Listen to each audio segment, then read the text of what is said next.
Kidnap కేసులో వల్లంనేని వంశీని మరోసారి కస్టడీకి కోరుతూ పోలీసులు పిటిషన్ వేశారు. వంశీని 10 రోజుల కస్టడీకి కోరుతూ విజయవాడ ఎస్సీ ఎస్టీ ప్రత్యేక కోర్టులో పిటిషన్ వేశారు. సత్యవర్ధన్ కిడ్నాప్ కేసులో మరికొంత సమాచారం రాబట్టాలని పోలీసులు కోరుతూ పిటిషన్ దాఖలు చేశారు. మరిన్ని డీటెయిల్స్ మా ప్రతినిధి శ్రీనివాస్ అందిస్తారు. శ్రీనివాస్.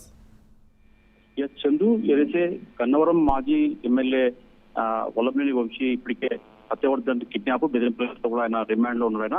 అయితే ఈ కేసుకు సంబంధించి ఇప్పటికే విజయవాడ ఎస్సీ ఎస్టీ కోర్టు ఆదేశాల మేరకు కూడా పోలీసులు విజయవాడ పోలీసులు 3 రోజుల పాటు అతన్ని తమ కస్టడీ తీసుకొని 3 రోజుల పాటు కూడా ఈ కేసు గురించి లోతుగా విచారణ చేపట్టారు. అయితే తమకు ఇంకా వంశీ నుంచి సరైన సమాచారము ఇంకా పూర్తి సమాచారము దర్యాప్తులకు కావాల్సిన అవసరమైన సమాచారం రావాల్సింది కాబట్టి తమకు ఇంటరాక్షన్ చేసేందుకు అనుమతి ఇవ్వాలని చెప్పేసి కూడా విజయవాడ పోలీసులు మరొకసారి కూడా విజయవాడ ఎస్సీ ఎస్టీ కోర్టు కూడా 10 రోజుల పాటు అతని తమకు కస్టడీకి ఇవ్వాలని కోరుతూ కూడా విజయవాడ పోలీసులు ఈరోజు హైకోర్టులో మరొక పిటిషన్ ఎస్సీ ఎస్టీ కోర్టులో కూడా వాళ్ళు పిటిషన్ దాఖలు చేశారు. అయితే దీనిపైన కూడా మరి విజయవాడ ఎస్సీ ఎస్టీ న్యాయస్థానం విచారణ చేపట్టి మళ్ళీ పోలీసు కస్టడీకి మరోసారి కూడా వల్లభనేని వంశీని ఇచ్చే అవకాశం ఉంటుందా, లేకపోతే 10 రోజులు పోలీసు కోరినట్టు అంటే గతంలో కూడా పోలీసులు 10 రోజుల పాటు కస్టడీకి వస్తే 3 రోజుల పాటు ఇచ్చారు. అయితే ఇప్పుడు మళ్ళీ మరో 10 రోజులు ఇవ్వాలని చెప్పి కూడా విజయవాడ పోలీసులు ఎస్సీ ఎస్టీ కోర్టు న్యాయస్థానాన్ని పిటిషన్ దాఖలు చేశారు. దాని మీద విచారణ చేపట్టాక మరి ఎన్ని రోజుల పాటు వంశీకి బెయిల్ ఇస్తారని కస్టడీకి ఇస్తారని చెప్పేసి మనం చూడాల్సి ఉంటుంది.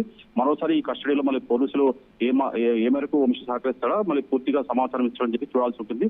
అయితే గత 3 రోజుల కస్టడీ సమయంలో కూడా వంశీ నుంచి పూర్తిగా సమాచారం రాబట్టలేకపోయారు పోలీసులు. అంటే అతని సెల్ ఫోన్ ఎక్కడ ఉంది అతను ఆ లొకేషన్ ప్రకారం చూసుకుంటే అప్పుడు ఆ రోజు ఇన్సిడెంట్ జరిగిన రోజు ఆయన తాడపల్లి దగ్గర ఉన్నట్టు కూడా పోలీసులు అతన్ని క్వశ్చన్ చేశారు. ఈ విషయాలను పైన మరొకసారి కూడా సమగ్రంగా దర్యాప్తు చేసే అవకాశం ఉంటుంది. మరి విజయవాడ ఎస్సీ కోర్టు ఎన్ని రోజుల పాటు అతనికి పోలీస్ కస్టడీకి ఇస్తామో చూడాల్సి ఉంటుంది.